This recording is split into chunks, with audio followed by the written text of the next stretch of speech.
श्री स्वामी समर्थ. सर्व स्वामी भक्तांचे माझ्या यूट्यूब चॅनलमध्ये स्वागत आहे. आपल्याला या महिन्यामध्ये आपण आता रामनवमी सेलिब्रेशन केलं. रामनवमीचा उत्साह खूप मोठ्या थाटामध्ये आपण पार पाडला. सगळ्यांनी त्याचा आनंदही घेतला, विधिवत पूजाही केली. आता येणार आहे हनुमान जयंती. 12 तारखेला चैत्र पौर्णिमेपासून हनुमान जयंती सुरू होते आणि ह्या हनुमान जयंतीचा या वर्षीचा शुभ योग, कारण की खूप वर्षानंतर हा योग आलेला आहे. ह्या पूर्ण जे वर्ष आहे 2025 जे वर्ष आहे ते आहे मंगळाचं.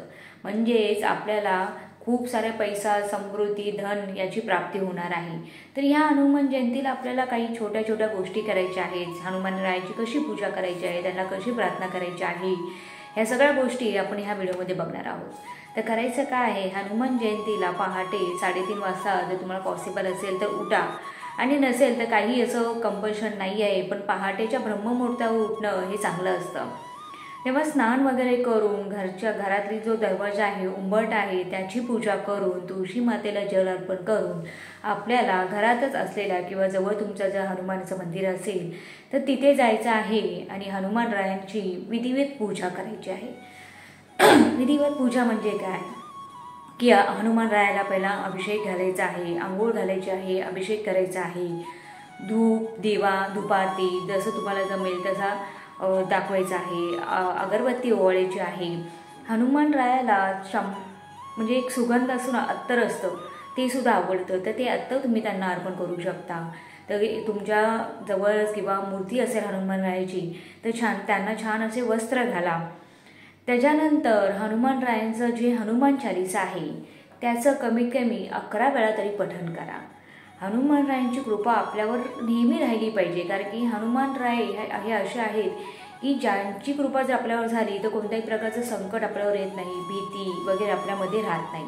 तर ह्या हनुमान जयंतीला जे मी सांगणार आहे ते उपाय तुम्ही नक्की करा.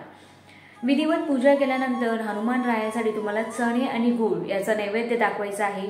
दुसरं म्हणजे मोतीचूरचे लड्डू, हे हनुमानरायाला, बजरंगबलीला खूप प्रिय आहे, तर ते तुम्ही त्यांना द्या, नैवेद्य म्हणून दाखवा.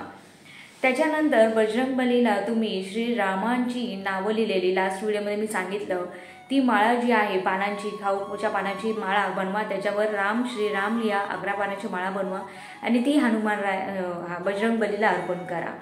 खूप छोटीशी गोष्ट आहे, पण ह्याचा बेनिफिट खूप मोठा होतो, कारण की बजरंगबलीची कृपादृष्टी जर आपल्यावर झाली तर आपला संसार सुखाचा होईल, कोणत्याही वाईट प्रकारची नजर आपल्याला लागणार नाही. हे झाल्यानंतर तिथे बसायचं आहे मंदिरामध्ये किंवा घरी जर तुम्ही पूजा करत असाल तर शांत बसायचं आहे आणि एक संकल्प घ्यायचा आहे.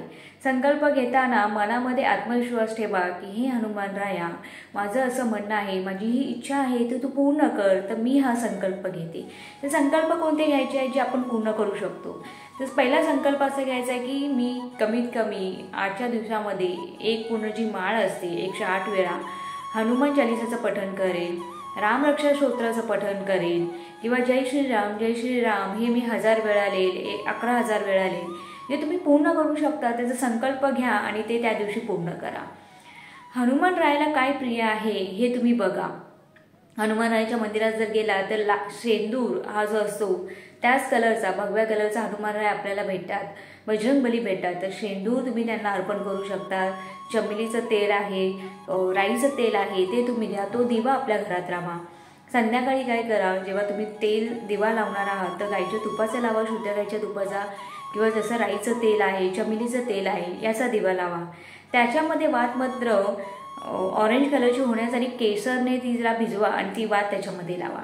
ह्या दिवशी खूप मोठं तुम्हाला बेनिफिट भेटेल. ह्या सगळ्या गोष्टी नक्की करा आणि कमेंटमध्ये मला सांगायला विसरू नका की ही हनुमान जयंती तुम्ही कशी सेलिब्रेट केली आणि मी सांगितलेला ज्या उपाय आहे त्या गोष्टीचा तुम्हाला उपयोग होतो की नाही. तर नक्की कमेंट करा आणि माझे व्हिडिओ असंच बघत राहा. त्यामुळे तुमचे खूप खूप आभार. धन्यवाद. श्री स्वामी समर्थ.